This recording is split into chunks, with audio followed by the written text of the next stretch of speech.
অনলাইনে নানা রকম পেজ খুলে পণ্য বিক্রির নামে ক্রেতাদের সঙ্গে প্রতারণা করা একটি চক্রকে আটক করেছে গোয়েন্দা পুলিশ। বিকেলে এক ব্রিফিংয়ে ডিবি পুলিশ জানায়, প্রতারণার শিকার এক ব্যক্তির মামলার তদন্ত করতে গিয়ে এই চক্রের 6 সদস্যকে আটক করে পুলিশ।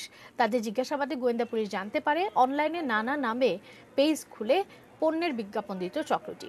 কোনো ক্রেতা পণ্য অর্ডার করলে নিম্নমানের পণ্য পার্সেল করে পাঠাতো তারা। ক্রেতারা অভিযোগ করলে লাইন কেটে দিত বা গালিগালাজ করা হতো।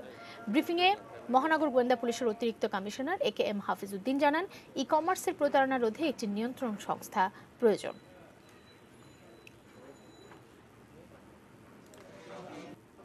যখন তারা পণ্য ডেলিভারি দেয় তখন খুবই নিম্নমানের স্মার্টফোন ছাড়াও ভাঙ্গাচোরা অন্যান্য মোবাইল ফোন তারা বাক্স ভরে এসে পরিবহনের মাধ্যমে প্রতারণা করে। খুব সুন্দর সুন্দর বিজ্ঞাপনের মাধ্যমে অনলাইনে এই ক্রেতাদেরকে আকৃষ্ট করে। 24টি পেজের মাধ্যমে তারা প্রতারণার কাজ করে।